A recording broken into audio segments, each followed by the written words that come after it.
Muy buenas tardes. Un gran gusto para mí, un honor pues estar aquí en esta aula Bruer Carías, que ya está siendo conocida por mucha gente y que se complace en recibir hoy un nuevo ciclo de conferencias eh, que está organizado en torno a un libro que les puedo mostrar ahora aquí. Pareciera ser que no hay muchos en el mercado. El libro dice que es de 1900, que es 2018, pero me parece que es lo que dice, pero en realidad no, es un libro que está saliendo, pues se editó y se propuso salir al mercado con motivo de los 25 años de FUNEDA, de la Fundación de Estudios de Derecho Administrativo, y bueno, ahora es cuando está saliendo por causa pues, de las que todos conocemos, pues todas las dificultades que han habido con motivo de este confinamiento, esta pandemia, ¿no? En todo caso, pues bienvenidos a ustedes, les agradezco enormemente pues que estén aquí presentes y para dar inicio a este ciclo de charlas. Y entonces unas breves palabras pues simplemente para decir en qué consiste pues este ciclo de charlas, ¿no? Son 5 charlas que comienzan hoy con la de José Ignacio Hernández, ya tendré oportunidad de presentarlo.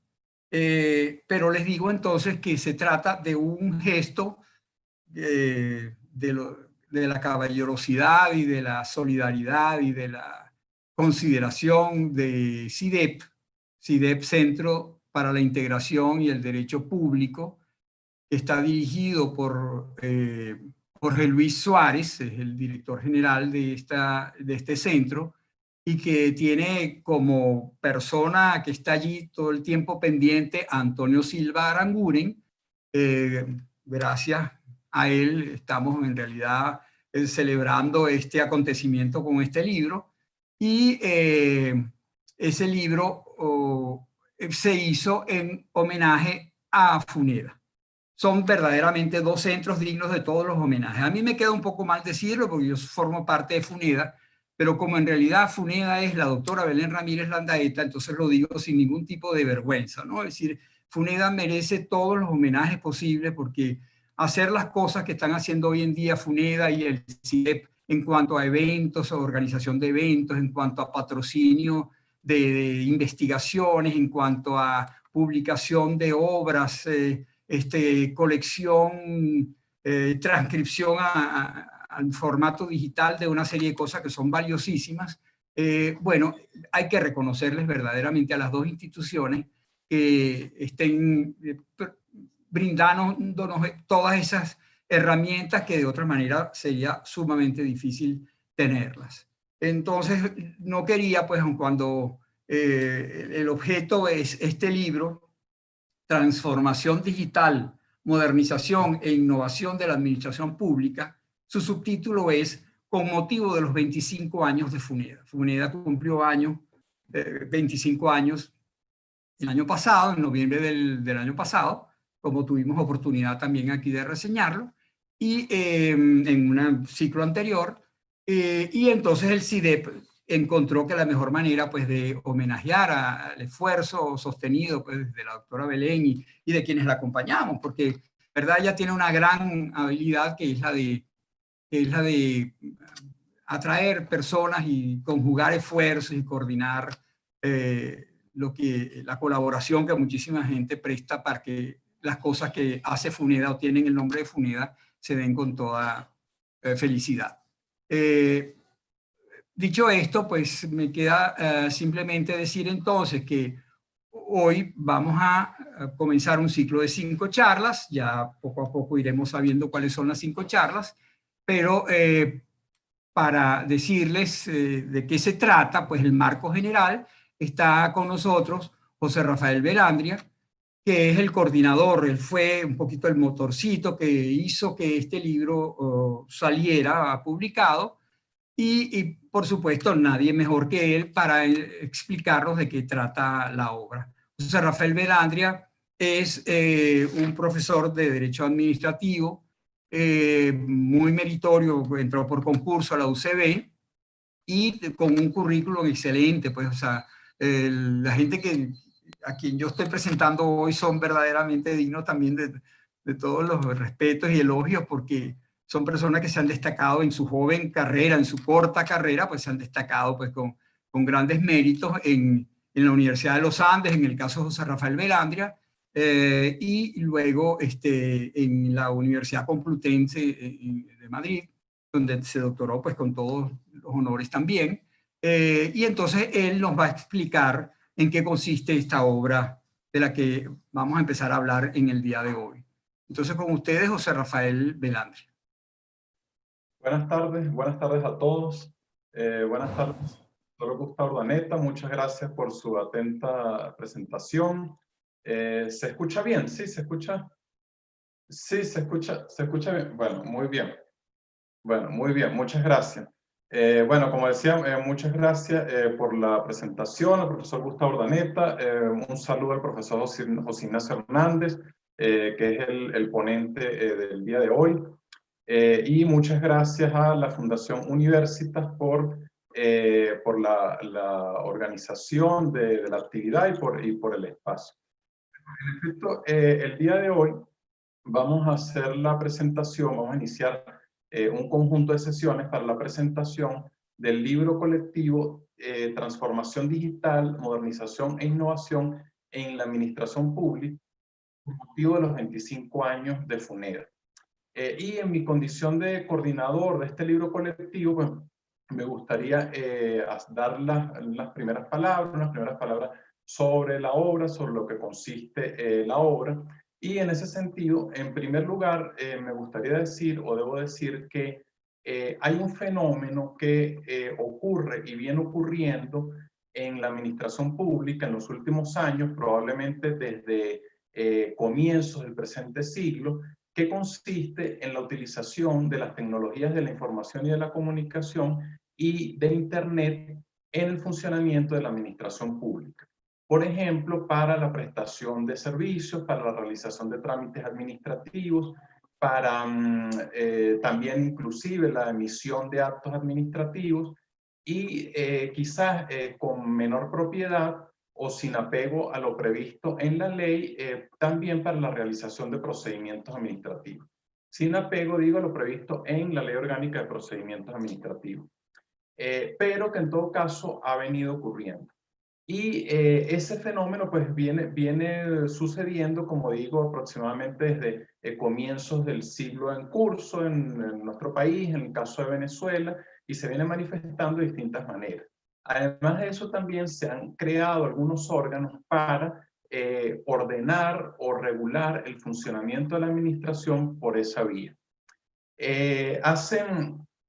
Probablemente más o menos hacia el transcurso del año 2018, hacia mediados del año 2018, en virtud de una propuesta o una sugerencia de la doctora Belén Ramírez Landaeta, que es la presidenta de la Fundación Estudios de Derecho Administrativo, surgió la idea de organizar este libro colectivo y de elaborar este libro colectivo. En ese sentido, pues entonces dirigimos las invitaciones, hicimos un llamado a distintos autores, a profesores universitarios a participar en este libro colectivo, tuvimos mucha receptividad y de ese modo pues surgió esta obra. El libro está formado por 3 capítulos, tiene 3 grandes capítulos. El primer capítulo está relacionado con la modernización e innovación en la administración pública. Quiere decir la utilización de las mencionadas de la información y la comunicación y de Internet en la administración pública para modernizar la administración pública. Pero además de eso, cuando se habla de innovación, para transformar las estructuras de la administración pública, para transformar el funcionamiento de la administración pública y generar un nuevo estado de cosas. Entonces, el primer capítulo tiene ese objetivo. Un segundo capítulo está relacionado con el control social, con una situación que ocurre sin duda, que específicamente ocurre en el caso de Venezuela, que es la utilización de esta clase de tecnología a los fines de implementar mecanismos de control social. Y por último, un tercer capítulo está relacionado con el análisis jurisprudencial, o tiene por objetivo el análisis jurisprudencial. De ese modo, en la obra podemos encontrar aspectos tan interesantes que van o consisten en la simplificación de trámites administrativos a través de estas tecnologías, en la utilización de las criptomonedas en el bancario, los expedientes electrónicos, la contratación pública electrónica, las redes sociales en la administración pública, propuestas para modernizar y específicamente innovar en la administración pública, la utilización de estas tecnologías, como decía, en ciertos sectores para implementar mecanismos de control social con un análisis sobre la situación y un análisis también crítico sobre la situación, y además de eso, un análisis, unos importantes análisis sobre la jurisprudencia de los tribunales contenciosos administrativos y específicamente de la Sala Político-Administrativa del Tribunal Supremo de Justicia de los últimos años sobre la utilización de este tipo de tecnologías por la administración pública, específicamente en el procedimiento administrativo y en general el funcionamiento de la administración pública. De manera que desde ese punto de vista o desde esa perspectiva, pues yo creo, debo decir, sin pretensiones, que desde el derecho público venezolano y en el derecho administrativo venezolano actual, la obra sin duda ocupa un lugar muy importante porque se trata de una obra con un contenido actual, con un contenido de gran interés para el derecho administrativo, con un contenido innovador, de manera que probablemente en el futuro aparezcan nuevos libros de este tipo, pero en la época actual, sin duda, pues el libro ocupa un lugar destacado y tiene una importancia desde el punto de vista en relación con la bibliografía del derecho administrativo, y específicamente la que se ocupa del fenómeno, en referencia al fenómeno de esta clase de tecnología en la administración pública. Un segundo aspecto que quisiera mencionar o desarrollar es que cuando se estaba elaborando el libro, repito, hacia finales del año 2018 y principios del año 2019, el primer semestre del año 2019, coincidió con el aniversario 25 de la Fundación Estudios de Derecho Administrativo.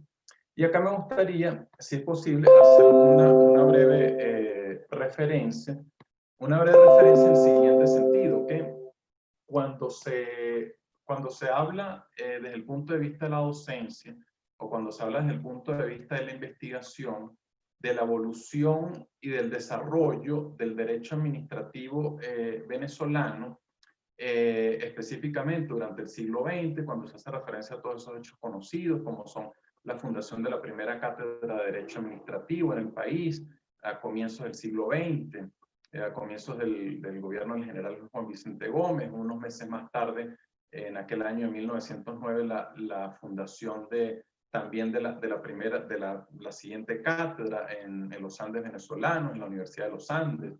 Luego, los primeros profesores de la materia, considerada como una disciplina autónoma. Después, años más adelante, los profesores en la cátedra de la Universidad Central de Venezuela, los aportes del profesor Moles Caubet. Luego, unas décadas más adelante, la incorporación del profesor Alan Bruer-Carías, que esta aula virtual se honra llevando su nombre. Los profesores siguientes, después ya durante la segunda mitad del siglo XX, y durante esas décadas de la segunda mitad del siglo XX, los aportes del funcionamiento y los aportes de la Sala Político-Administrativa, la antigua Corte Suprema de Justicia, sobre todo durante los años 70, 80 y 90 del siglo XX, los aportes también muy significativos de la Corte Primera de lo Contencioso Administrativo durante la década de los años 80 y 90 del siglo XX. En este escenario del cual quiero dejar constancia, yo creo que, en mi opinión, sin duda, al hacer esa referencia sobre la evolución en la enseñanza del derecho administrativo y en la divulgación del derecho administrativo venezolano, sin duda la Fundación Estudios de Derecho Administrativo ha ocupado un lugar importante en ese proceso y en el último cuarto de siglo, sin duda ha aportado de manera significativa en ese proceso de divulgación del derecho administrativo venezolano. Y creo que el derecho administrativo venezolano es otro en virtud o gracias al aporte de la Fundación Estudios de Derecho Administrativo. De manera que este libro pues es también un pequeño homenaje de los autores y también de mi persona como coordinador hacia esa gran labor que ha realizado la Fundación Estudios de Derecho Administrativo, FUNEDA, y sus directores durante este tiempo que ha estado la fundación pues, desde su creación a comienzos de los años. Y bueno, y un tercer aspecto ya para concluir la presentación, que me gustaría decir, debo decir también, que hoy en día, en la época actual, en la época que nos encontramos, pues, desde hace algún tiempo se viene hablando, ciertamente, es un asunto abierto, un asunto público, se viene hablando de una reconstrucción del país, de una necesaria reconstrucción del país. Sectores o distintos sectores lo hablan, los partidos políticos, sectores provenientes de las academias, las universidades, el sector privado, los trabajadores. Es un tema que se habla. Y bueno, pues esa reconstrucción pasa necesariamente por el aspecto democrático, pasa también por otros aspectos como por ejemplo los derechos humanos. El año pasado, en julio de 2019, la alta comisionada de las Naciones Unidas para los Derechos Humanos publicó un informe sobre esa materia en el país. Hace unas semanas el Consejo de Derechos Humanos de las Naciones Unidas publicó también un informe al respecto. No debo recordar o señalar los aspectos que allí se tratan porque son temas conocidos. Y esto lo digo fundamentalmente porque así como ese proceso implica cosas apremiantes como son la democracia, como son el respeto a los derechos humanos, la promoción de los derechos humanos, también en un momento determinado se debe tomar en cuenta la administración pública y específicamente la modernización de la administración pública.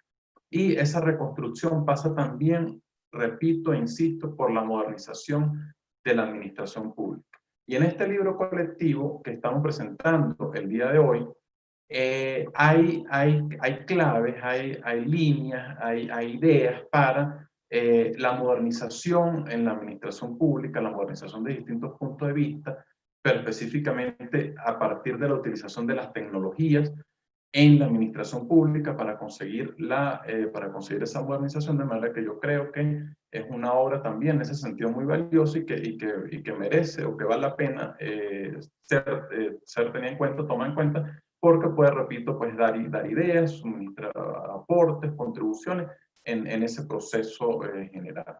Y bueno, pues ya finalmente para cerrar, pues debo bueno, decir a aquellas personas pues, que estén interesadas en el libro, en conseguir el libro, en adquirir el libro, lo pueden hacer primero que todo a través de la página de internet del Centro para la Integración y el Derecho Público, del CIDEP. Allí lo pueden encontrar. Además de eso, manifestar mi agradecimiento sincero a los autores. El libro tiene 13 trabajos. Son 13 autores, de verdad mi agradecimiento muy sincero a los autores. El libro tiene también una vocación iberoamericana porque participan autores o profesores, uno de Colombia, de España también. Entonces, repito, a los autores, pues mi agradecimiento sincero, gracias a ellos se ha hecho posible el libro, al Centro para la Integración del Derecho Público por su decidido apoyo, también gracias al CIDEP se ha hecho realidad el libro, y a FUNEDA también por el apoyo, por la publicación del libro, que ha sido una de las editoriales. Bueno, y pues ya me despido, le dejo la palabra, sigue el profesor José Ignacio Hernández. Muchas gracias y bueno, le dejo la palabra al profesor Hernández.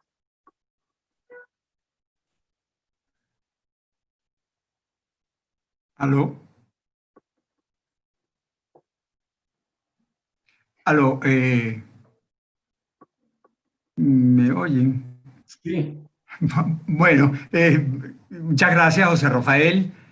Nos pudiste dar una visión bien completa de lo que es este libro. Yo creo que mucha gente saldrá con mucha velocidad a tratar de adquirirlo, porque de verdad que es una joya. Yo creo que tiene cosas muy buenas, sobre todo que hoy en día nos damos cuenta de la gran utilidad. Siempre la habíamos visto, pero ahora esta mañana yo estaba en un consejo de facultad que se hizo por una vía telemática, y lo que se está discutiendo es cómo seguimos en la universidad con las actividades, y tiene que ser con plataformas digitales, porque aun cuando no sea exclusivamente, pero eso es una vía que hay que, de alguna manera, hay que conectarse con ella, de tal forma pues que aquí este libro va a ser sumamente útil para muchas personas. Entonces, bueno, muchas gracias, José Rafael, por haber coordinado el libro, y bueno, ahora por habernos explicado de qué se trata. Y ahora entonces vamos a tener la primera de las charlas, que nos la va a dar José Ignacio Hernández, que también es otra de esas joyitas jóvenes que verdaderamente me complazco yo mucho de haberlo incorporado a la Universidad Central de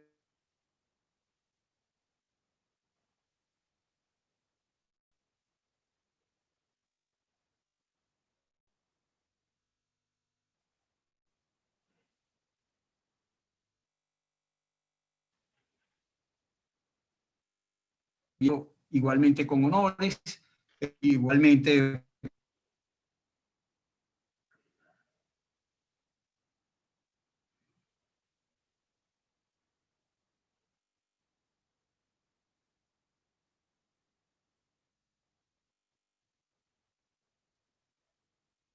didáctica, podríamos decir, ¿no?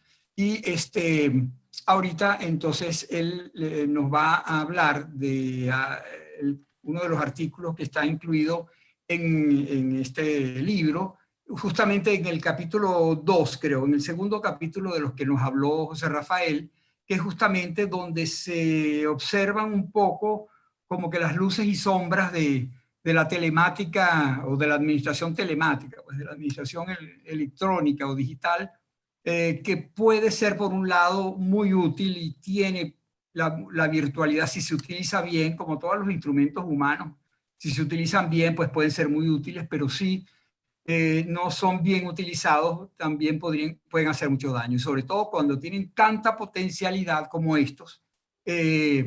Bueno, hay que tener mucho cuidado. Y el derecho administrativo está justamente para ello. Lo conversaba con el doctor Hernández un ratico antes de comenzar. El derecho administrativo está ahí justamente para enfrentar ese nuevo reto. Esa es una nueva fórmula a través de la cual la administración se va a manifestar a partir de ahora. Esto no se va a acabar con la pandemia. Cuando se acabe la pandemia, eso va a seguir de tal forma pues que entonces el derecho administrativo tendrá que ocuparse de la manera como siempre ha tratado de hacerlo, equilibrando el ejercicio del poder con la...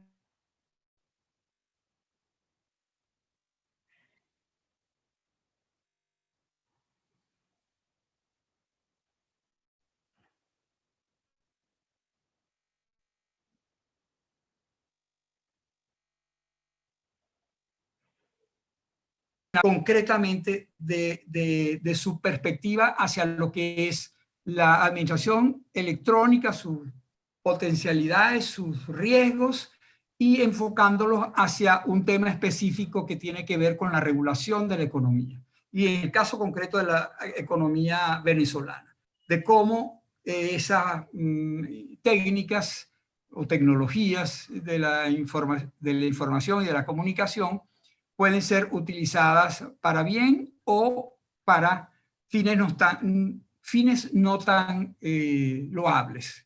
Y él tiene una visión con respecto a qué ha ocurrido en Venezuela, con respecto a la administración económica, y cuyos resultados vemos todos los días.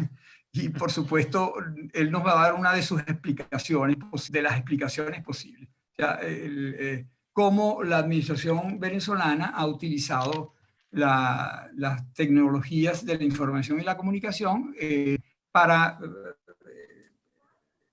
trazarle a la economía venezolana, y no solo a la economía, sino a la sociedad en general, unos derroteros que es un poco a la vista. Pues. Vamos a oír entonces a José Ignacio Hernández en su charla.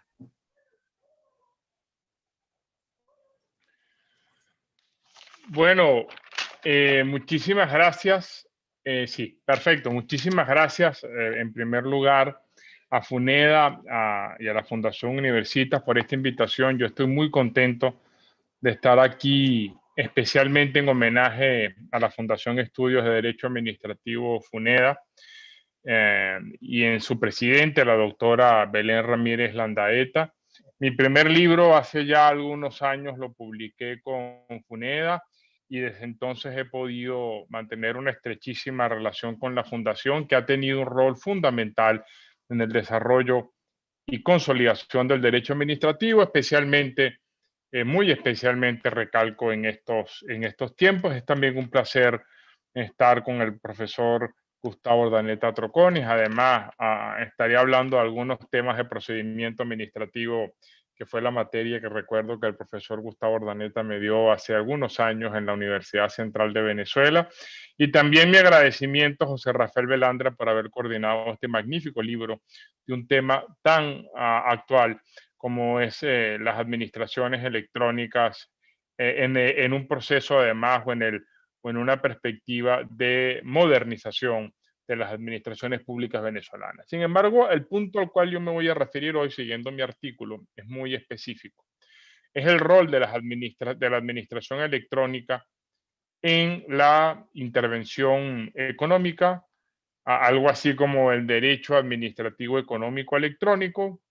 Y para hablar sobre ello, perdón, sobre una perspectiva venezolana, procurando además hablar en el menor tiempo posible y así abrir espacio a conversaciones con el público presente, voy a dividir mi charla en tres partes. La primera explica el paradigma de la administración económica electrónica. El segundo parte va a explicar la realidad de la administración electrónica en Venezuela.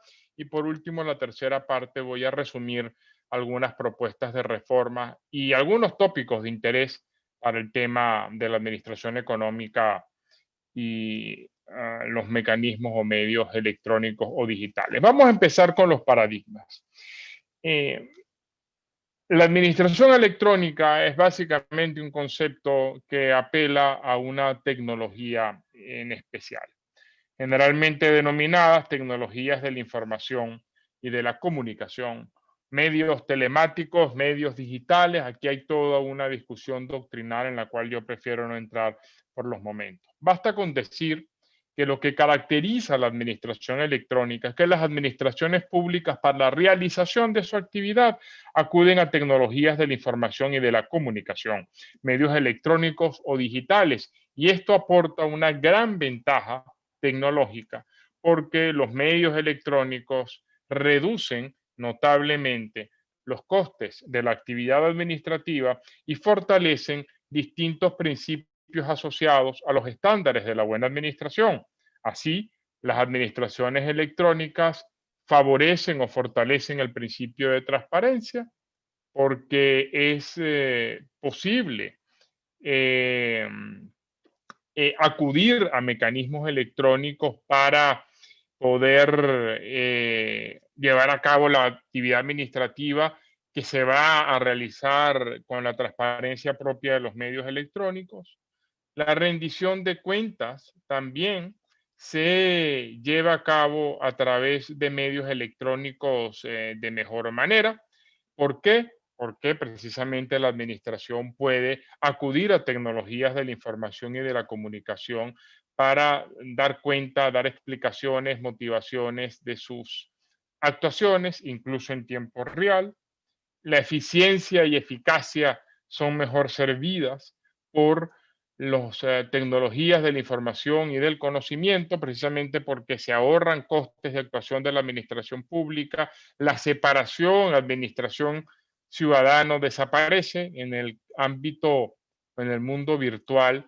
Las administraciones públicas pueden desarrollar más eficientemente su carácter vicarial.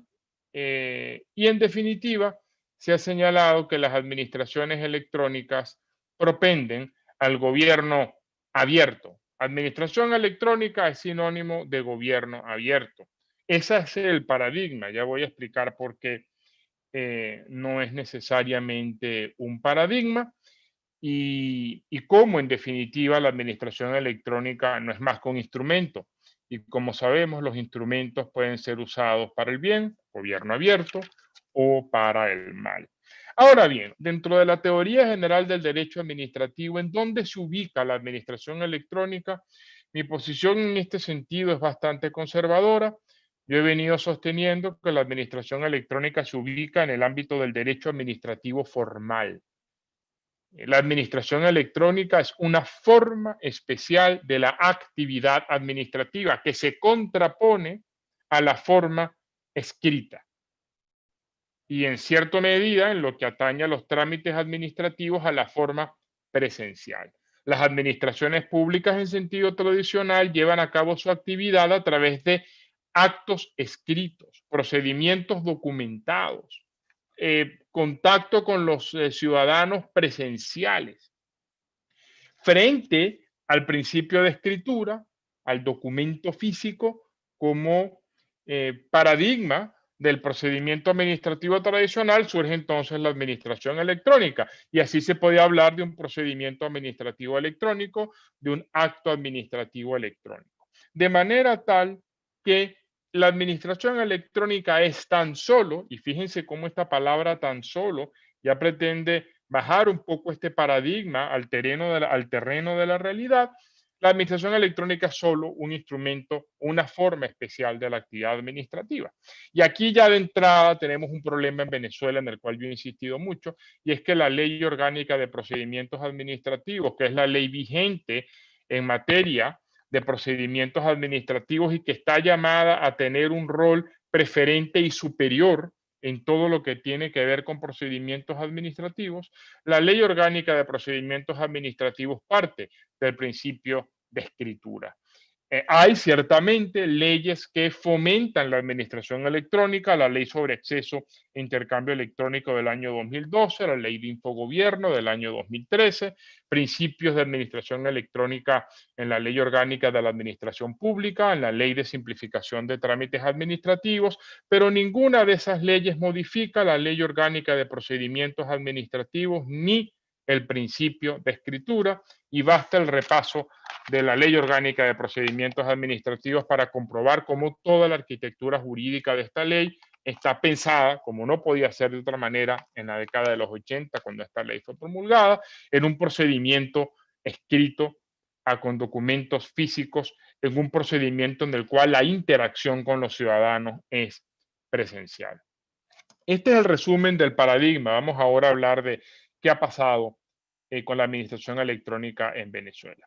Precisamente como la administración electrónica carece de una base legal específica en la Ley Orgánica de la Administración Pública, esta fue una falla, una fractura por donde la cual pudo huir o pudo encontrar cabida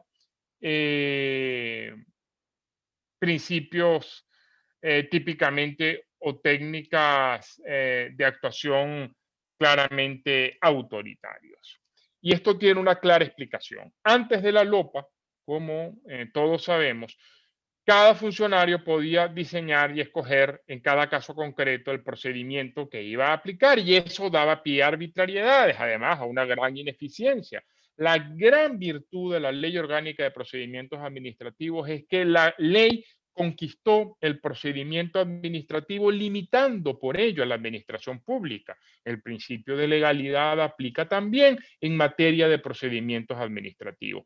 Pero si ese principio de legalidad no existe en la administración electrónica, porque he dicho ya que la Ley Orgánica de Procedimientos Administrativos no regula el procedimiento administrativo electrónico, no regula el acto administrativo electrónico, eso es una falla en el sistema por el cual pudo colarse las medidas autoritarias que comenzaron a imponerse en Venezuela en el año 2003 para destruir los mecanismos de mercado.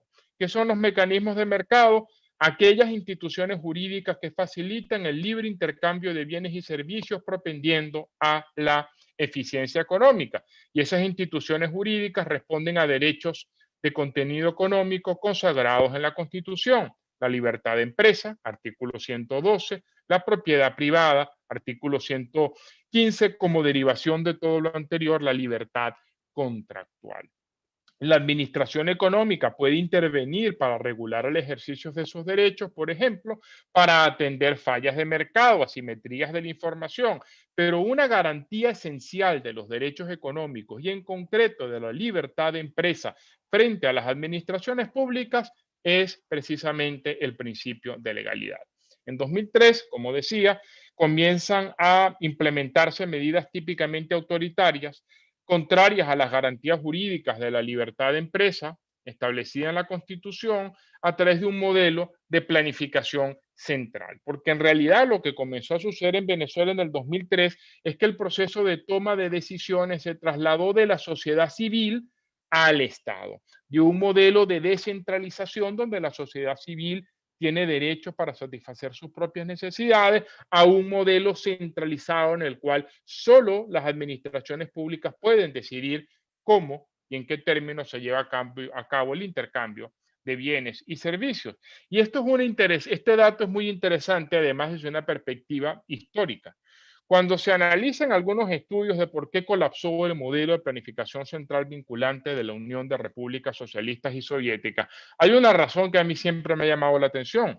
Se dice que la antigua Unión de Repúblicas Socialistas Soviéticas no colapsó, no solo por la crisis del autoritarismo, por un exceso de intervención totalitaria sobre la libertad, hubo principalmente un problema de información.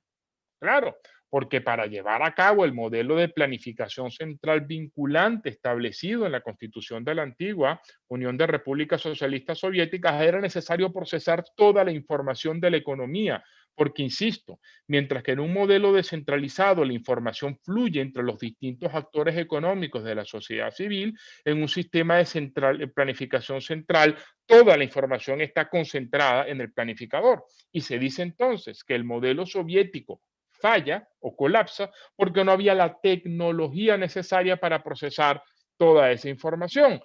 Ahora, sin embargo, en el 2003, quizás era posible experimentar un modelo de planificación central apelando a las tecnologías de la información y de la comunicación que facilitaban el procesamiento de esa información. Y fue por eso, precisamente por eso, que estas medidas de planificación central vinculante que destruyeron los mecanismos de mercado y que en Venezuela comenzaron a adoptarse en el año 2003, tuvieron como punto de anclaje a la administración electrónica, que logró colarse, recuerden, por aquella rendija que había quedado por el hecho de que la lupa no regula el procedimiento electrónico. Los dos mejores ejemplos, que el primero todos los venezolanos lo sufrimos, el segundo solo algunas industrias, en especial en el sector de la alimentación. El primer ejemplo es Cadivi y el segundo ejemplo son las guías de movilización.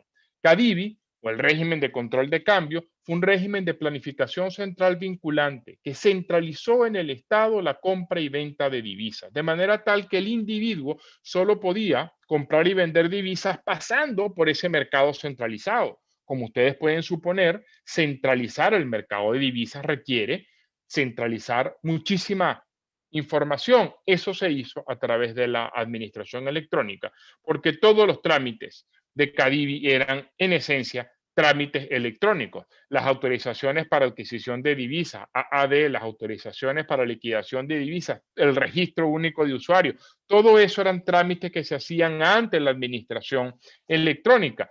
Y no quiero yo recordar aquí las arbitrariedades que se cometieron en la implementación de estos mecanismos electrónicos adicionales a la principal arbitrariedad del control de cambio, que fue la violación de los derechos económicos. El ejemplo que yo siempre ponía en clase de lo que no debía hacerse es el famoso trámite electrónico de solicitud de autorización de divisas, por ejemplo, para viaje, y la arbitrariedad de Cadivi que exigía utilizar un tipo de carpeta específico, con un tamaño específico, con una calcomanía específica, con unas hojas específicas. Y esto además ya lo que demostraba es que la arbitrariedad era tal que estos procedimientos eran electrónicos para unas cosas, pero físicos para otras. Uno nunca entendía por qué si uno se metía en el portal, hacía toda la solicitud en línea, recibía correos electrónicos, había que llevar la carpeta a Cadivi. Si el trámite es físico, no hace falta hacer un trámite electrónico. Si el trámite es electrónico, no hace falta hacer un trámite físico, pero el ciudadano quedó sometido a una doble carga. La carga de tener que accesar al control a los mecanismos, perdón, electrónicos y la carga de tener que buscar la carpeta adecuada, con la calcomanía adecuada, con la página adecuada, con la letra adecuada, porque de lo contrario la solicitud era desechada, violándose todos y cada uno de los principios de procedimiento administrativo, insisto, en adición a la violación del principio de legalidad.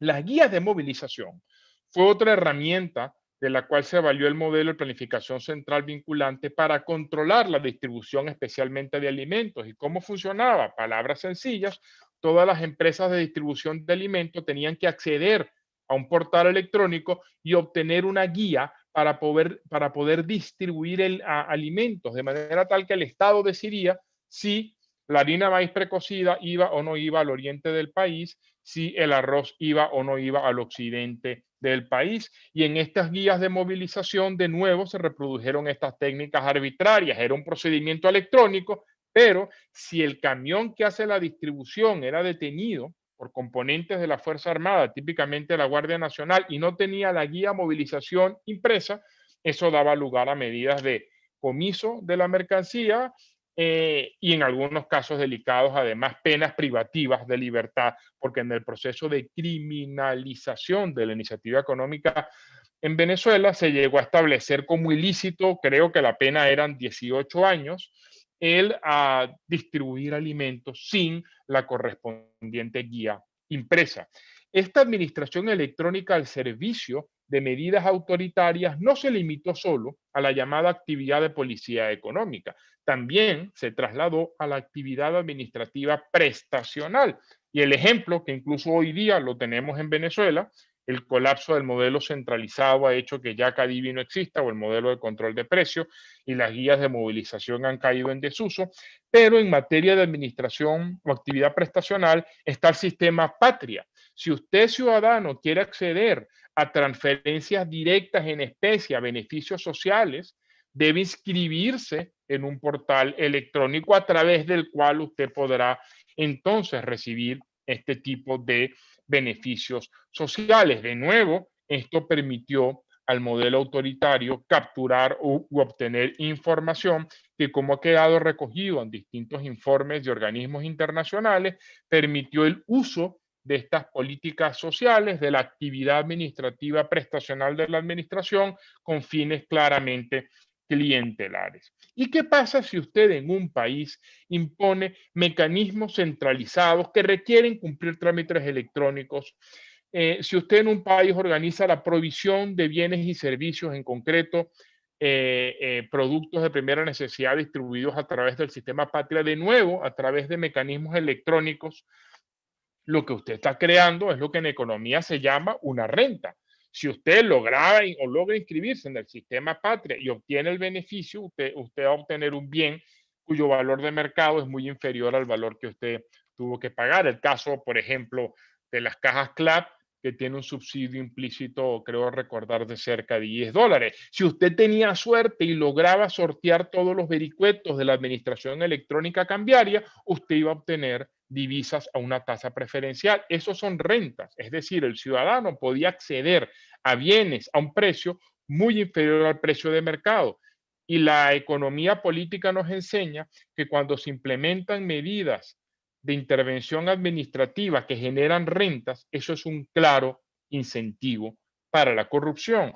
Por lo tanto, uno pudiera concluir que una de las razones decisivas por las cuales la corrupción administrativa afloró en Venezuela y degeneró al punto de cleptocracia es que se impusieron medidas arbitrarias de intervención en la economía que crearon rentas a través de la administración electrónica, y eso de manera tal propició la corrupción. De manera tal que si nosotros vemos lo que pasó en Venezuela y recordamos lo que yo decía al comienzo de estas palabras de la administración electrónica como paradigma, podemos ver un gran contraste entre ese paradigma y la realidad en Venezuela. Frente a una administración electrónica que propende la transparencia, la eficiencia, la eficacia y el gobierno abierto, en Venezuela la administración electrónica sirvió a la ineficacia, a la ineficiencia, a la arbitrariedad, a la violación de procedimientos administrativos y, en definitiva, a la corrupción, lo cual entonces permite recordar que la administración electrónica, en definitiva, ni es buena ni es mala. es un instrumento del cual se puede valer las administraciones públicas para cumplir con mayor eficiencia su actividad administrativa. Pero atención, si la actividad administrativa está destinada al bien común, la administración electrónica propenderá más eficientemente al bien común. Pero si la actividad administrativa está orientada a restringir, violar derechos fundamentales, como pasó en Venezuela, paradójicamente la administración electrónica lo que va a hacer es hacer más eficiente esa actividad arbitraria de la administración. De manera tal que esta es una de las principales reflexiones que yo quería traer con mi artículo. Hay que tener cuidado en hacer conclusiones según las cuales la administración electrónica es sinónimo a gobierno abierto, porque la evidencia en Venezuela dice que no necesariamente es así. La administración electrónica es una forma de la actividad administrativa, es un mero instrumento y por lo tanto será tan buena o tan mala como sea la actividad administrativa que subyace. Para terminar, ¿qué hacer frente a este panorama? Lo hablaba con el profesor Gustavo Urdaneta Trocconi. Obviamente la solución no es eliminemos la administración electrónica, eso no tiene sentido, porque la administración electrónica tiene una gran potencialidad, como lo voy a explicar en las palabras finales de mi artículo, de mi presentación, perdón. Lo que tendremos que hacer es reformar la actividad administrativa subyacente y fortalecer la administración económica. ¿Qué quiere decir esto? Primero, hay que reformar la actividad administrativa subyacente. De una actividad administrativa orientada a destruir los mecanismos de mercado, hay que pasar a una actividad administrativa que fomente los mecanismos de mercado. De una actividad administrativa que se dirige al reparto clientelar de rentas, hay que pasar a una administración que se oriente a promover la satisfacción de necesidades esenciales en el marco del derecho al desarrollo inclusivo y sostenido. De una administración autoritaria hay que pasar a una administración al servicio de los ciudadanos. Hay que reformar la administración, la actividad administrativa subyacente para hacerla cumplir con el artículo 141 de la Constitución, el concepto vicarial de la administración pública y la centralidad del ciudadano. Y para que la administración pública pueda cumplir mejor con ese carácter vicarial, va a ser indispensable en Venezuela apalancarla en los mecanismos, en los procedimientos, de la administración electrónica, y eso pasa, en mi opinión, por reformar la Ley Orgánica de Procedimientos Administrativos. Esta es una idea a la cual yo le tengo pavor, porque en esta vorágine que hemos tenido, la Ley Orgánica de Procedimientos Administrativos ha sido una gran sobreviviente, pero hay que reconocer que esa es una ley que no otorga cobertura legal suficiente a la administración electrónica y que solo podremos avanzar en Venezuela en una administración electrónica que cumpla con los postulados del artículo 141 de la Constitución si se reforma la Ley Orgánica de la Administración Pública y por lo tanto se otorga cobertura legal al procedimiento electrónico y al acto administrativo electrónico, porque de lo contrario vamos a tener la realidad de una administración electrónica y unas leyes que están pensadas, insisto, en procedimientos administrativos escritos, en actos administrativos escritos, y por ahí hay algunas sentencias, José Rafael las ha comentado, yo también, de la Sala Político-Administrativa que intentó resolver cómo podía presentarse demandas de nulidad de actos administrativos electrónicos, siendo que el principio, incluso en el contencioso administrativo, es el acto administrativo físico o documental. Pero además de esto, yo no quería terminar sin ir un poco más allá de mi artículo y sugerir 4 temas que hoy día están en el tapete, digamos, con la administración electrónica, especialmente por la pandemia, porque la pandemia ha puesto en evidencia la necesidad de las administraciones públicas, pero al mismo tiempo las medidas de confinamiento han obligado a las administraciones públicas a acudir a mecanismos electrónicos y esto está haciendo sugerir que una de las grandes transformaciones a nivel comparado de las administraciones públicas en la pospandemia va a ser la consolidación de las administraciones electrónicas. 4 temas interesantes que se han venido planteando, algunos temas. Primero, por ejemplo, la utilidad que tiene para la actividad administrativa las así llamadas cadenas de bloque o blockchain. Toda la actividad registral de las administraciones públicas puede llevarse a cabo de una manera mucho más eficiente y transparente a través del uso de cadenas de bloque. Pensemos, por ejemplo, en el uso de cadenas de bloque y el procedimiento electrónico electoral. Eso es algo que se está discutiendo mucho en estos días. Administración electrónica y macrodatos. Las administraciones públicas cada vez tienen que procesar más información en tiempo real. La pandemia ha exigido elevar la capacidad de la administración pública de procesar estos macrodatos, y esto entonces permite a la administración pública utilizar algoritmos. Esto es una suerte de fórmula matemática que le permitiría a las administraciones públicas incluso predecir su propia actividad, lo cual me hace recordar a mí uno de los principios tradicionales del derecho administrativo ambiental en Venezuela, como es la prevención del riesgo. De eso se está utilizando en el marco de la pandemia, porque a través del procesamiento de grandes datos y el uso de algoritmos, la administración pública pudiese llegar a prevenir o a ir un poco más allá del ritmo de contagio de la pandemia. Otro elemento en el cual, y ya para terminar, la otra área en la cual las administraciones públicas electrónicas están dando mucho de qué hablar, es en la economía conductual. La psicología ha ayudado a entender que las administraciones públicas pueden crear ambientes que favorezcan el cumplimiento voluntario de medidas administrativas sin necesidad de acudir a la policía administrativa.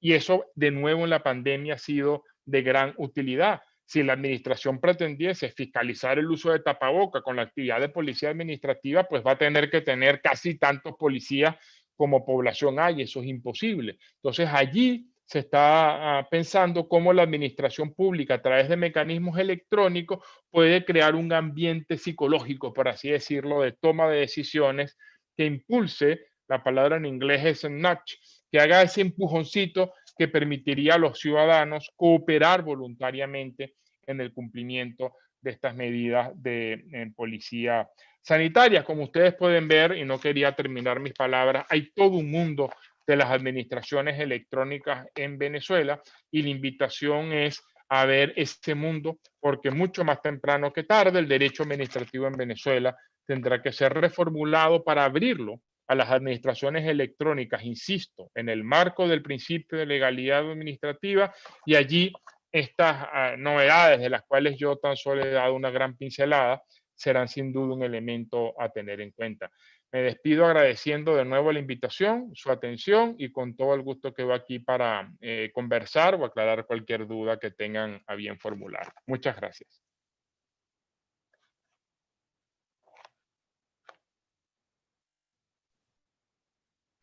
Bueno, no, somos nosotros los que te agradecemos, José Ignacio. La verdad que una gran capacidad de resumen de todos los planteamientos con mucha profundidad que haces en tu artículo, y nos deja sobre todo lo más interesante, pues como muchos puntos de reflexión, temas sobre los cuales habrá que pensar necesariamente pues, a partir de ahora, y bueno, algunos de los cuales ya de alguna forma han sido abordados en artículos de este libro. Pues.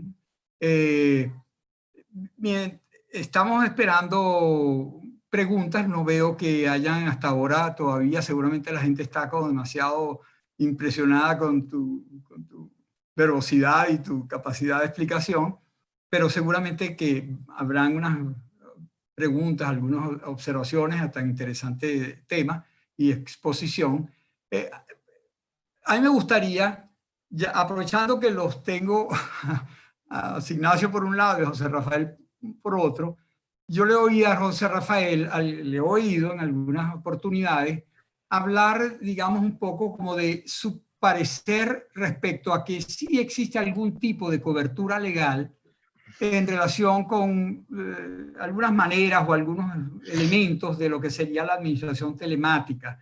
José Ignacio fue bastante claro al señalar que la LOPA no pensó siquiera, no podía pensar, porque eso no existía, creo yo, porque ni siquiera existía. A lo mejor sí habían computadores en su momento, pero no el software que luego ha ido siendo creado y que nos permite hacer cosas del Internet, ¿no? Entonces, por supuesto, la LOPA ni se pasó por allí, ¿no?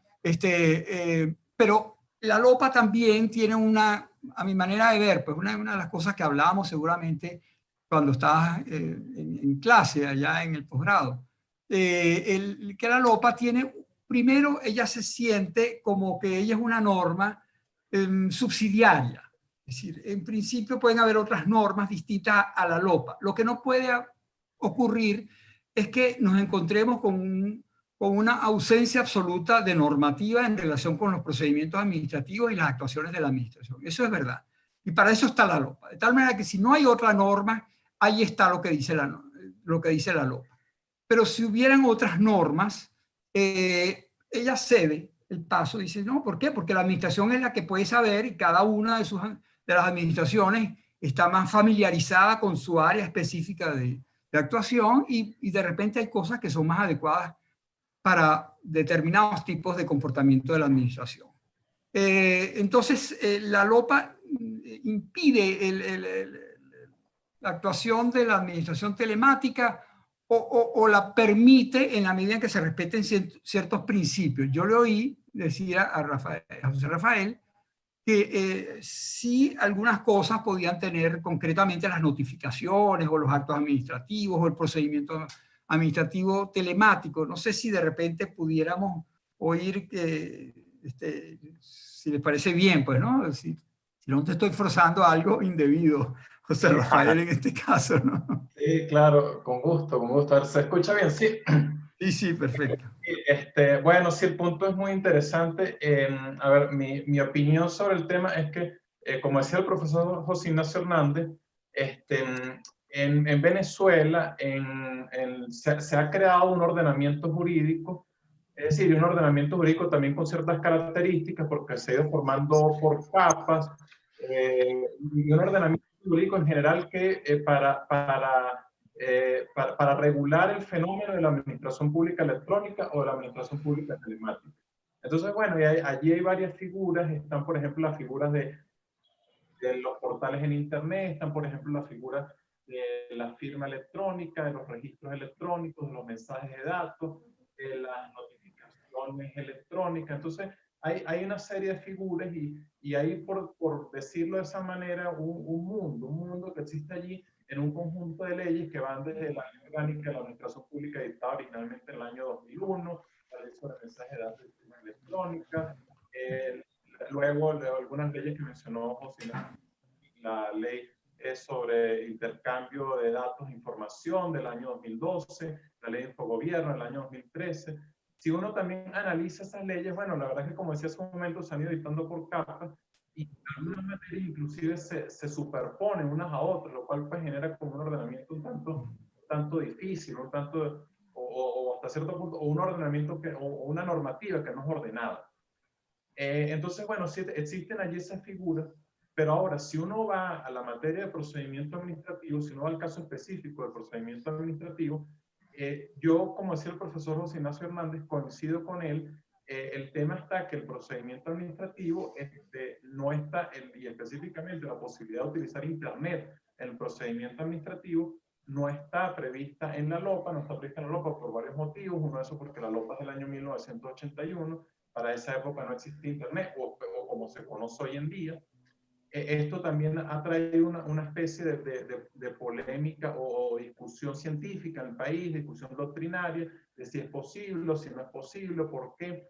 Bueno, la verdad es que, como decía, no está prevista en la LOPA, y como muy bien lo explicó el profesor José Ignacio Hernández, la LOPA es la ley que regula el procedimiento administrativo, y a mi modo de ver tiene una especie de preferencia. Además, eso también tiene un sentido lógico en la Constitución, porque si no cualquier ley, por ejemplo, por ser una ley posterior, entonces viene y modifica la LOPA, que inclusive en la norma hay algún caso, porque si no, un caso de la ley de simplificación de trámites administrativos, que dice que el caso de las notificaciones tendrá preferencia a lo previsto en la LOPA. Probablemente si esa norma es sometida a un control jurisdiccional, y en términos objetivos, en un verdadero control jurisdiccional, probablemente eso es una norma que tendría que ser anulada. Pero mientras la norma está allí, no conozco que haya sido objeto de un recurso. Pero entonces el punto está que más allá de que sea algo positivo o no, que sea actual o no, pues lo cierto es que la ley de la materia no establece un procedimiento entero, un procedimiento completo a través de Internet, es decir, con la posibilidad de iniciar el mismo, sustanciar el mismo y obtener una decisión del mismo a través de Internet, por lo cual, desde el punto de vista pues, teórico y desde el punto de vista formal, no existe o no está permitido hacerlo. Ahora, sin embargo, eso no quiere decir que en un supuesto concreto la administración pública no puede hacer una notificación electrónica, porque bueno, si hay unos casos donde se prevé, o no quiere decir que, por ejemplo, que las personas no puedan acceder a la administración pública a través de Internet, porque bueno, están los portales en Internet, que eso está previsto en la ley de infogobierno, o los registros electrónicos. Entonces, de manera específica o separada, si se quiere, bueno, se pueden hacer actuaciones por esa vía. Es la opinión que tengo al respecto. Creo que hay unas opiniones, hay unos comentarios en el... Bueno, no sé si José Ignacio... Sí, excelente pregunta, profesor. No, para incluso acotar o aclarar mejor mis palabras, ¿no?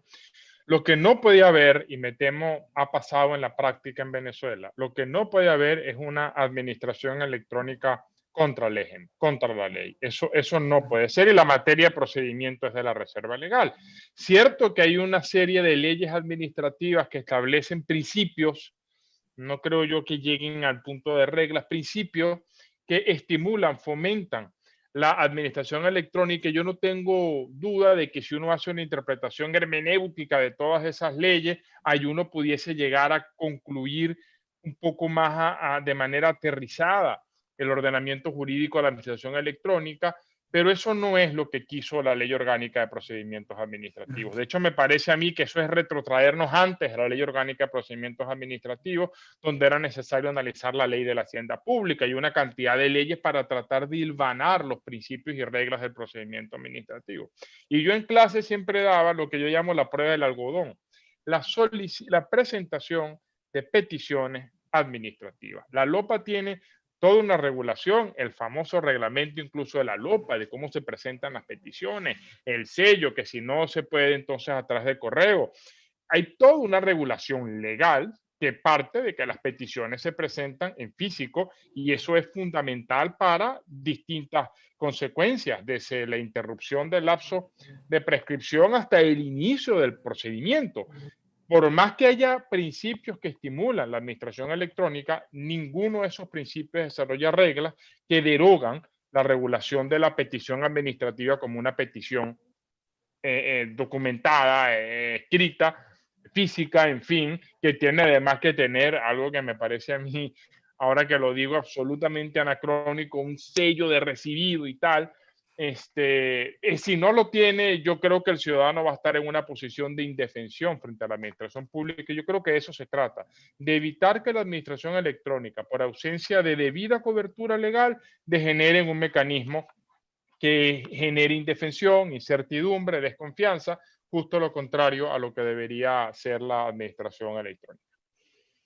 Está excelente, queda muy claro pues en realidad tu posición. Quiero aprovechar en este momento a saludar a varios de los que están presentes en el foro.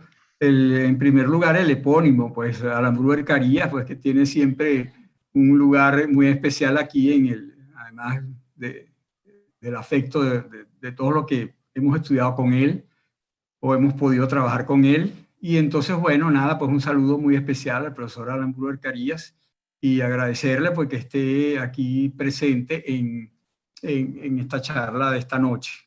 Quiero saludar también a otros profesores, como la profesora Taormina Capello, que infaltable, siempre está aquí en estos eventos, y esperamos que pronto ella también nos esté dando algunas cosas de sus investigaciones, que son muy frecuentes, muy interesantes, muy premiadas. Está también Carlos Huefe. Ya voy a leer una pregunta que nos está haciendo Carlos Huefe por aquí, que me parece muy interesante. Está Antonio Silva, está José Luis Castillo, Miguel Ángel Torrealba, es decir, muchos profesores, además de otras personas que siempre están presentes en estos foros, ¿no?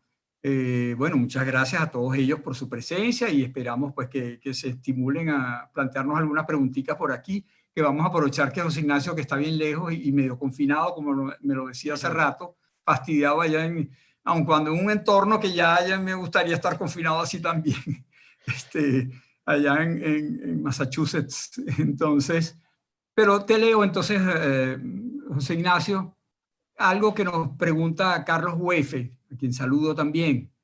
En el derecho comparado hay referencias al uso del blockchain y de contratos inteligentes para la documentación de operaciones relevantes a fines tributarios, así como para la fiscalización de tributos, los blockchain. Concretamente, en varios países del Golfo Pérsico se ha acudido al blockchain para documentar operaciones gravables con el IVA, a fin de evitar el llamado fraude carrusel. Está el otro tema al cual tú hiciste referencia y a él le gustaría oír un comentario tuyo adicional. Está la discusión sobre el uso de los llamados macrodatos, que ha generado una discusión muy fecunda, sobre todo por los riesgos del llamado profiling de contribuyentes. Admito mi ignorancia, ya nos explicarán. Algo que en la línea que expusiste suena a riesgos para la actual conducta de la administración venezolana, especialmente en lo atinente a los llamados contribuyentes especiales, de los cuales se habla como una conducta, una práctica administrativa muy abusiva de parte de la administración tributaria. Entonces, no sé si querría conversar un poco más de los blockchain y esas experiencias y de los macrodatos, José Ignacio. Sí, y un gran saludo a mi queridísimo amigo Carlos Huefe. Brevemente, ¿no? Hay quien dice de manera irónica, y yo en lo personal tiendo a estar de acuerdo con eso, que lo mejor del Bitcoin es la tecnología subyacente, las cadenas de bloque, los blockchain.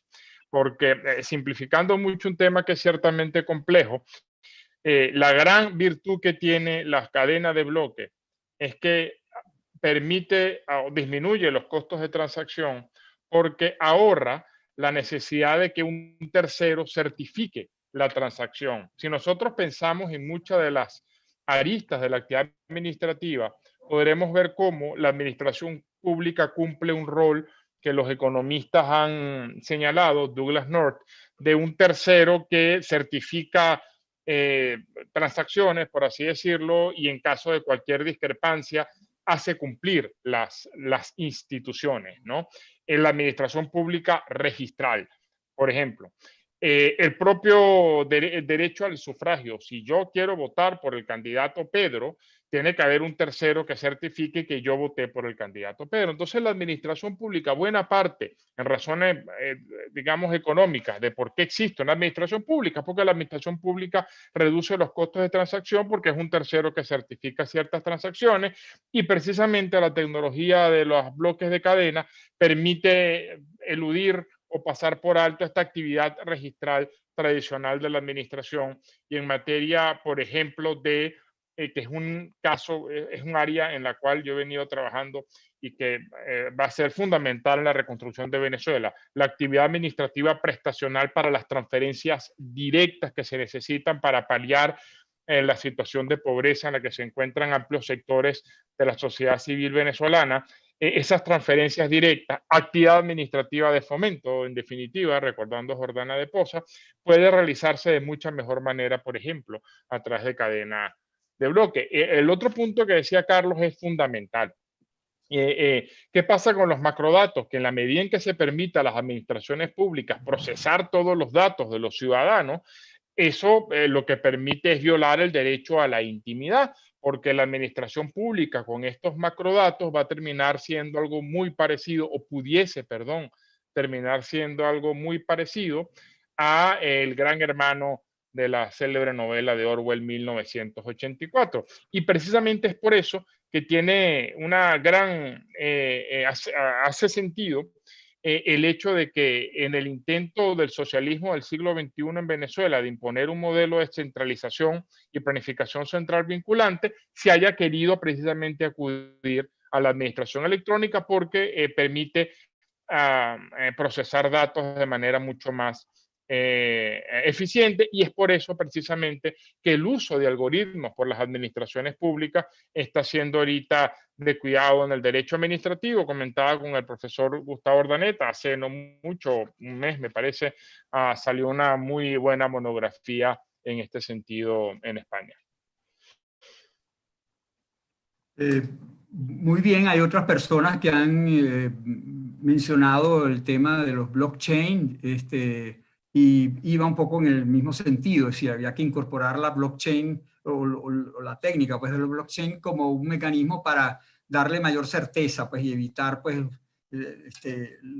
las dudas con respecto a la limpieza de un procedimiento, violación de lapsos, etcétera, ¿no? Lo hace concretamente bueno, ya hay una persona que lo señaló por aquí. Bueno,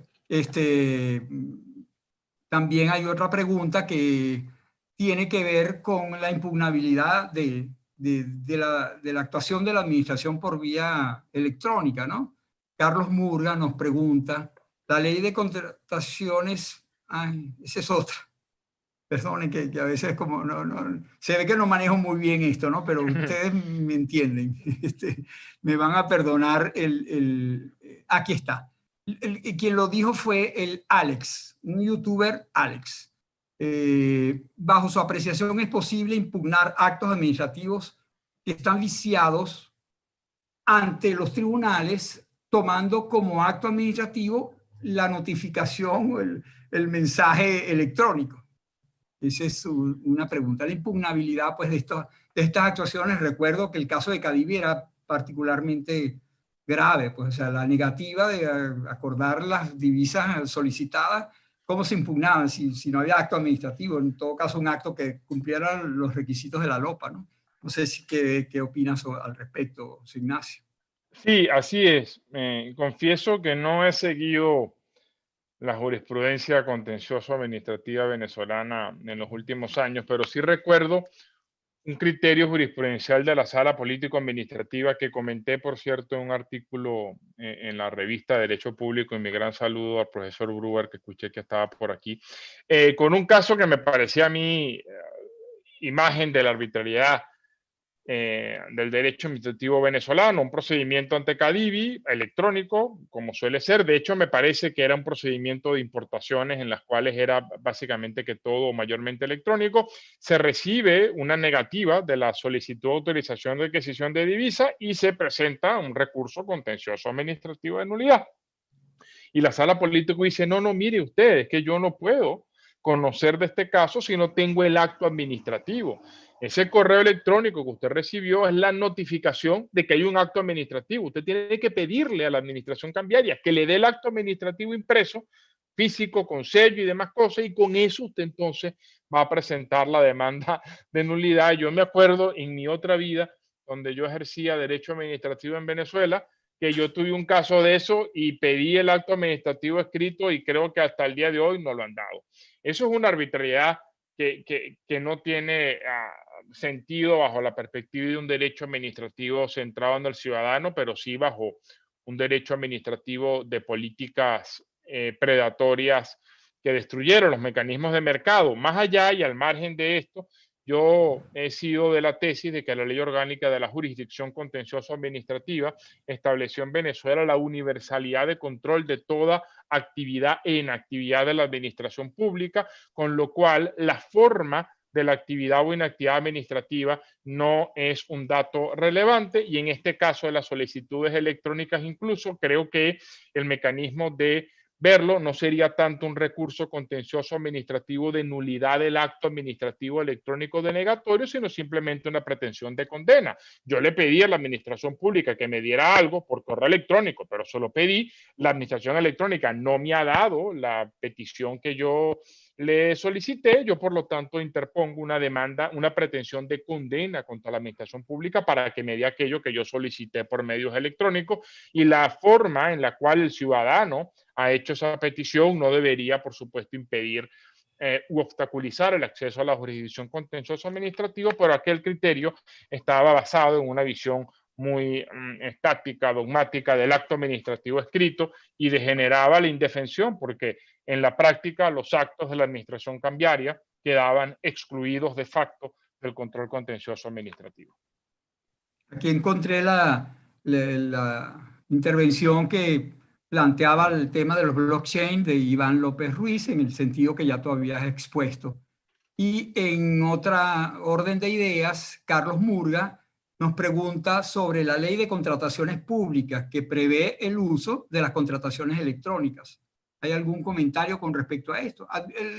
Les advierto que hay una de las charlas que tendrá lugar en 1 o 2 semanas que hace referencia justamente al tema de la utilización de las técnicas estas telemáticas en materia de contrataciones públicas, ¿no? Pero si tiene, José Ignacio, algo que decirnos con respecto a este tema.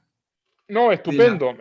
Yo prefiero que los detalles se aborden en esta charla que va a haber de contrataciones públicas electrónicas, pero de nuevo, yo quiero aclarar mi posición. Yo no estoy en contra de la administración electrónica. Me parece estupendo que haya procedimientos de contrataciones electrónicas. El Banco Interamericano de Desarrollo, en el marco de la pandemia, precisamente ha venido recomendando como una de sus políticas acudir a procedimientos de contratación electrónica, que no es, por cierto, una tendencia en América Latina y el Caribe.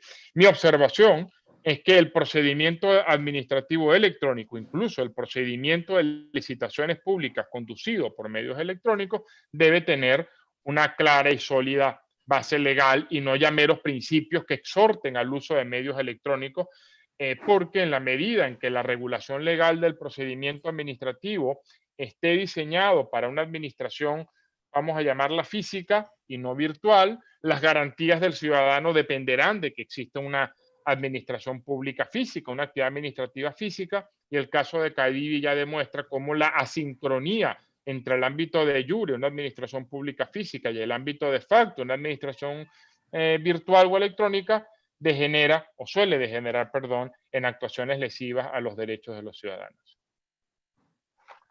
Aquí hay una pregunta que va directo a una de las cosas que has mencionado, la hace Julio César Celis, la formula a través de YouTube.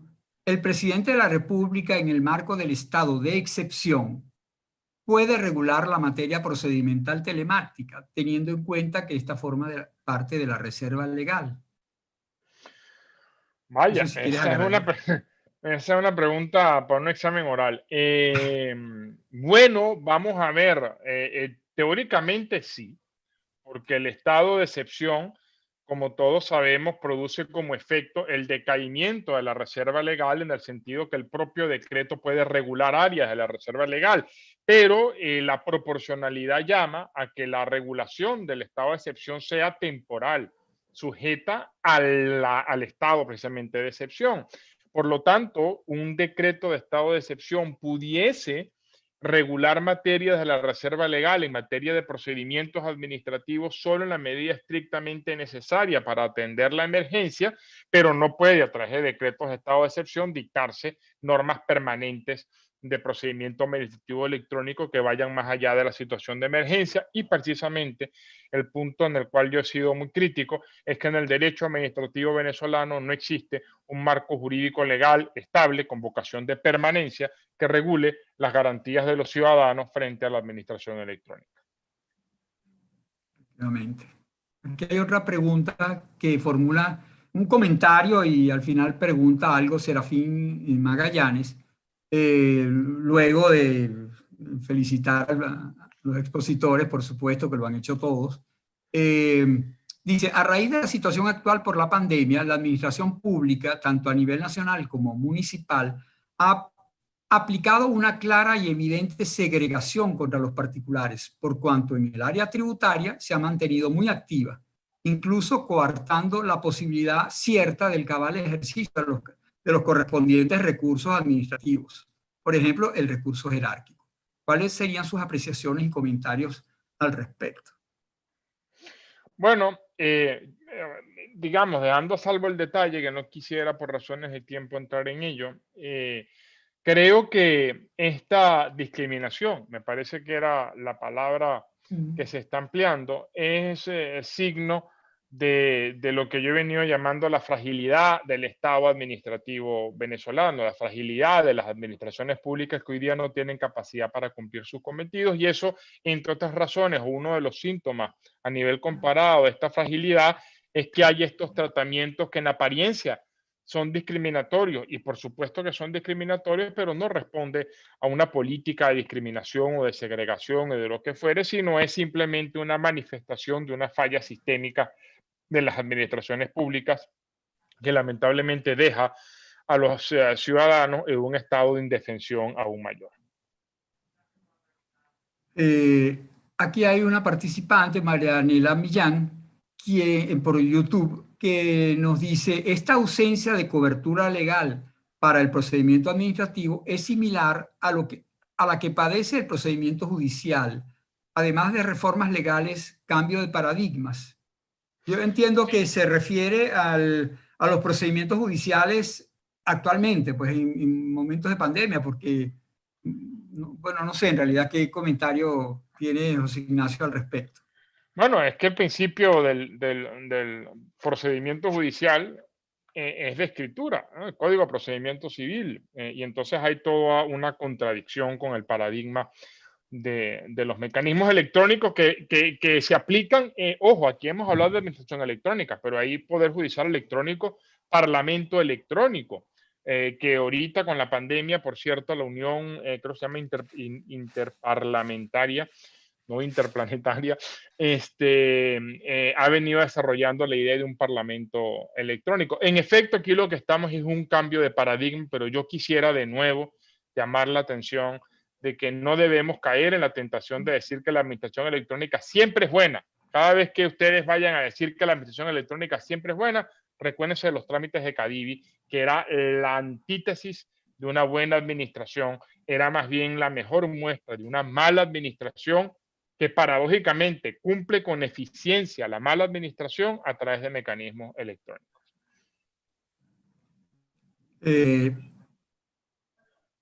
Gustavo Zambrano, a través de YouTube también, luego de felicitar a los expositores, dice: me pregunto sobre la validez de las notificaciones de los actos administrativos utilizando los sistemas electrónicos.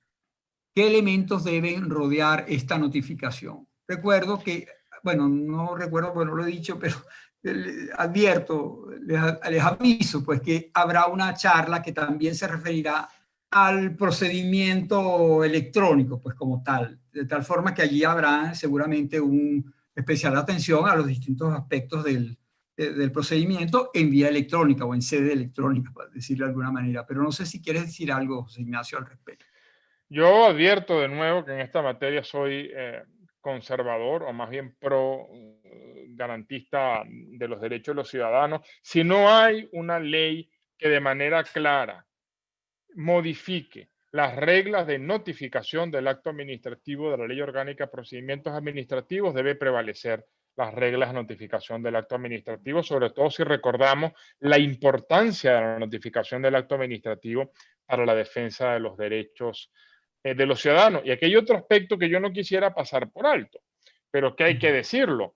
En cierta manera, promover la administración electrónica en Venezuela, si al mismo tiempo no se fortalece la capacidad del sistema de telecomunicaciones en Venezuela, lo que va a degenerar es un tratamiento claramente ahí sí discriminatorio y denegatorio de los derechos de los ciudadanos.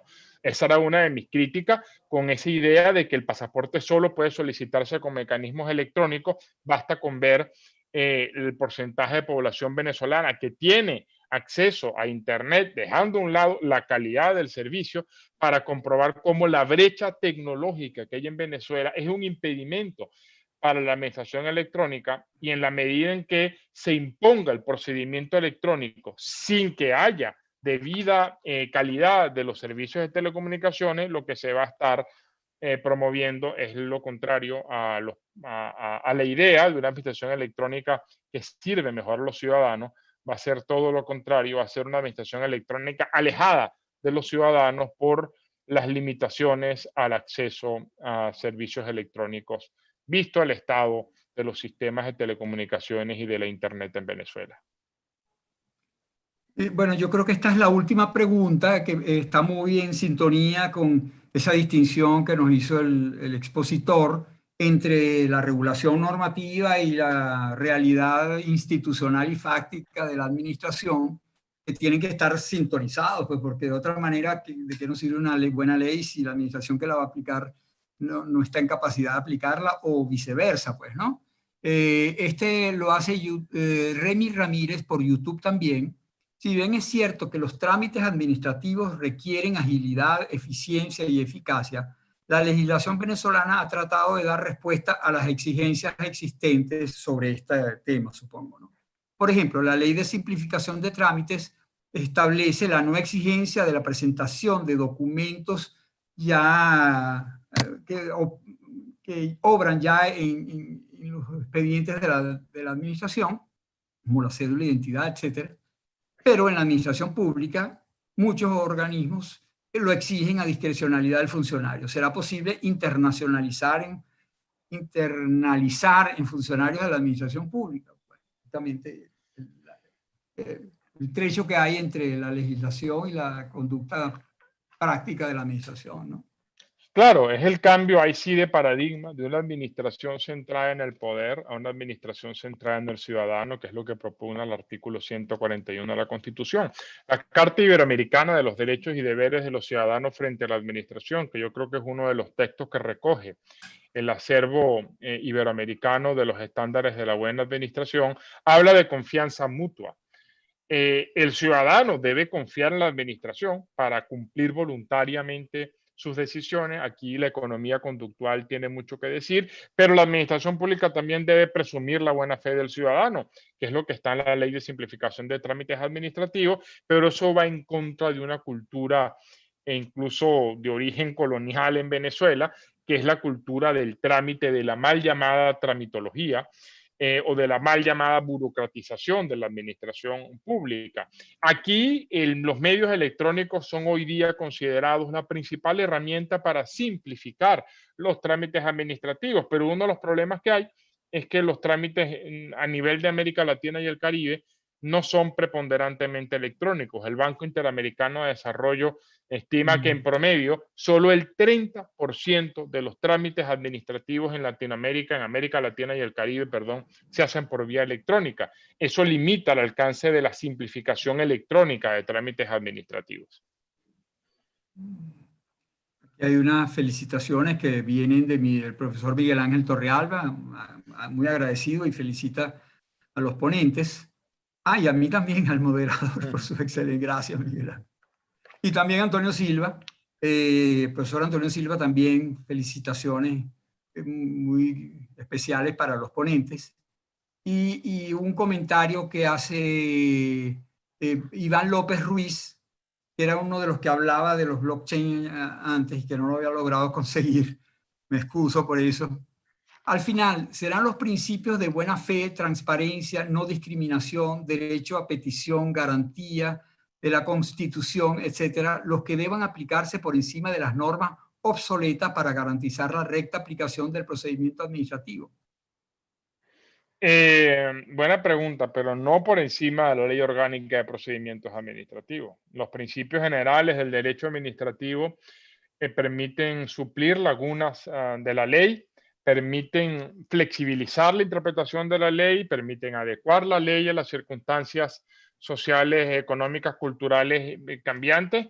Eso está muy bien, pero la ley es la ley. Es decir, el principio rector del derecho administrativo es el principio de legalidad. Y en la medida en que tengamos una ley orgánica de procedimientos administrativos ideada en un procedimiento documental físico, esa es la ley que va a aplicar, nos guste o no, y no se puede acudir a principios generales y, en mi opinión, a una y otra norma por allá para tratar de suplir esa laguna, porque quien va a terminar perdiendo es el ciudadano, quien va a tener que transitar por una cantidad de leyes para tratar de derivar cuál es el procedimiento que aplica.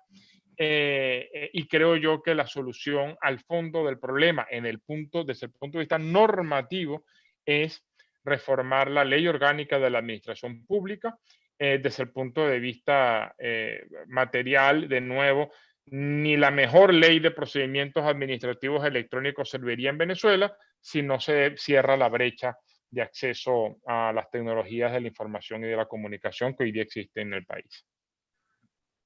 Bueno, nada, pues agradecerte una vez más, José Ignacio, por tu excelente participación, muy esclarecedora, nos has dejado muy claro el mensaje que querías dejar y bueno, y con el cual uno no puede estar sino de acuerdo. Es decir, el principio de legalidad ha sido la gran conquista, digamos, de la civilización de hace de 2 siglos para acá o 3 siglos para acá. Pues, no nos guste ser dura lex, sed lex. Nos guste o no nos guste, la ley es la regla que permite que convivamos en armonía. Y si no nos gusta, la trataremos de cambiar a través de los procedimientos como se cambian las leyes. Pero no se lo podemos dejar a un funcionario quien a su libre arbitrio diga, como esa ley no está muy buena, entonces vamos a hacerlo de esta otra forma, ¿no? Porque entonces tendríamos que confiar de nuevo, como antes del Estado de Derecho, en la buena voluntad del funcionario. Y eso, cuando está de buen humor y no tiene problemas, qué maravilla. Pero si el señor nos amanece de malas o si está malintencionado, pues no hay manera de defenderse frente a eso, ¿no? Vamos a ir cerrando. Quiero, antes de cerrar completamente, saludar a la profesora Irene Loreto, que se me había escapado, tenía tiempo que no la veía, pero me alegra enormemente que esté por aquí también presente y la invitamos para las subsiguientes charlas. Y de nuevo agradecer al epónimo Alan Brewer Carías, que a quien lo veo ahora de frente, y bueno, un gran saludo para el profesor Brewer. Y agradecer, por supuesto, a Universitas por su apoyo tecnológico. Sin Universitas no estaríamos aquí. Y no solamente que lo hace, sino que lo hace con la mejor disposición, con un apoyo técnico inobjetable. Tanto Julio como Natalí son personas que sobre todo a nosotros que somos los ignorantes telemáticos, y no manejamos muy bien estas tecnologías nuevas, nos ayudan con el mejor de los gustos y muy acertadamente. Entonces agradecemos pues a Universitas que nos haya brindado a la Fundación pues esta posibilidad de hacer conocer este homenaje que tan merecidamente le hizo el CIDEP a la Fundación. Y agradecer también a todos los que participaron en el foro de hoy y señalarles pues que para la próxima charla ya vendrá la notificación oportuna, pero les adelanto que será Alejandro Galotti quien nos va a acompañar en la próxima charla del 6 de octubre. Posteriormente vendrá José Rafael Belandria, que ya lo conocen, Alejandro Canónico y José Gregorio Silva. Oportunamente iremos conociendo entonces el desarrollo de este programa y no me queda más pues sino desearles buenas noches y agradecerles por último su participación. Buenas noches.